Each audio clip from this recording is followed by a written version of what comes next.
Kumusta kayong lahat dyan, no, mga apo?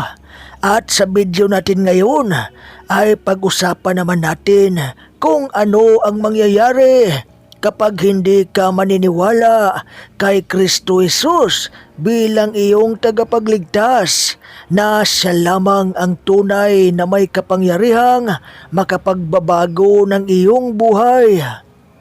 Matagal nang bangayan ng dalawang relihiyong ito, ang Islam at Kristyanismo, kung saan talaga matatagpuan ang tunay na kaligtasan at ano ba ang dapat maging basihan at batayan. Quran ba o Biblia?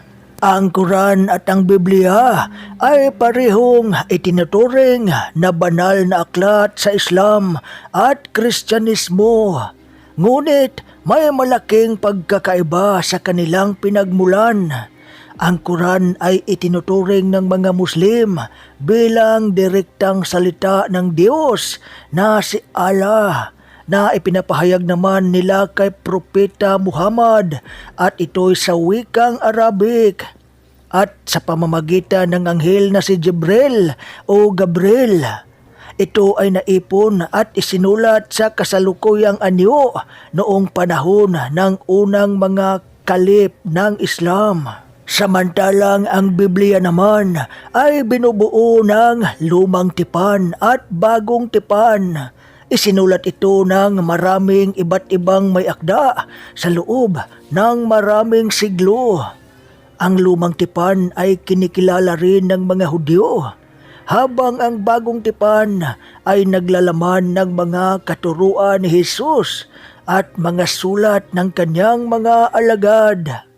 Ang Quran ay binubuo ng 114 na kabanata o surah kung sa tawagin, at nakasulat sa patula at metaporikal na anyo.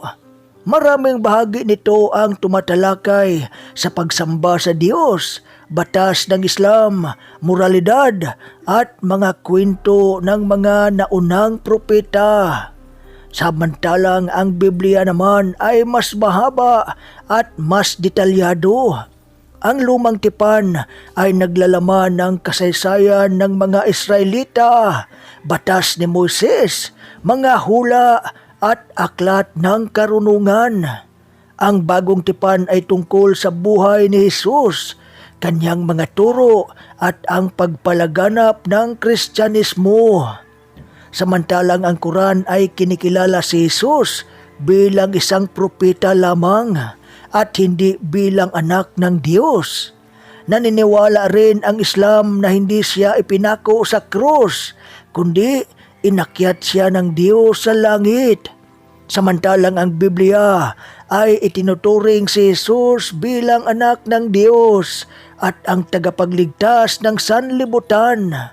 Ayon sa Kristyanismo, siya ay ipinako sa krus upang tubusin ang kasalanan ng sangkatauhan at nabuhay muli matapos ang 3 araw.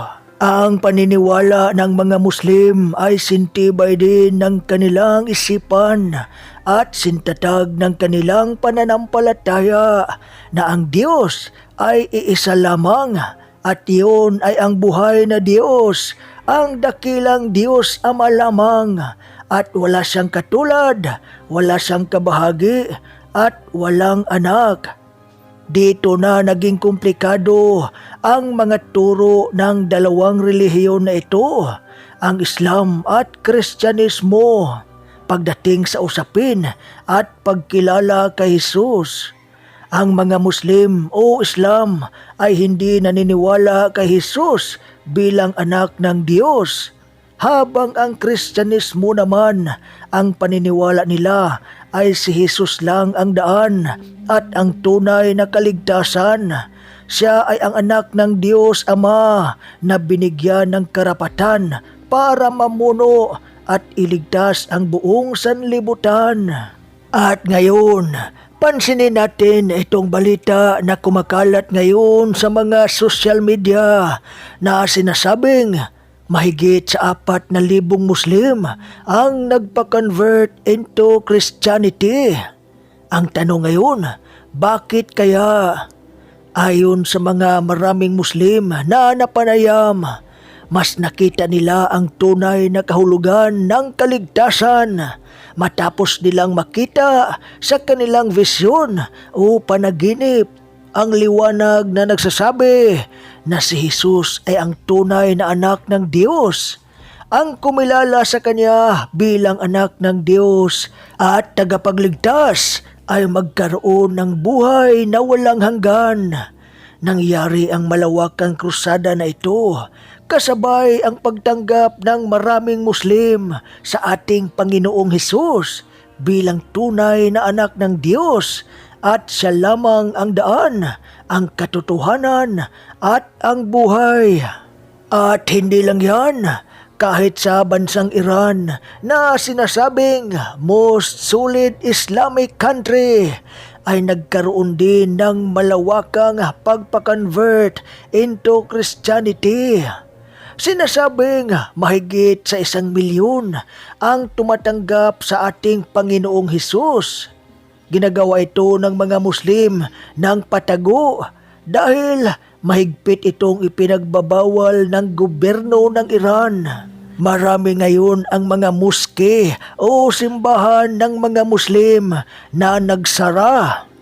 Ngayon, dito natin makikita kung saan ba talaga matatagpuan ang tunay na kaligtasan. Ganito ang ating mababasa sa Juan chapter 3 verse 16.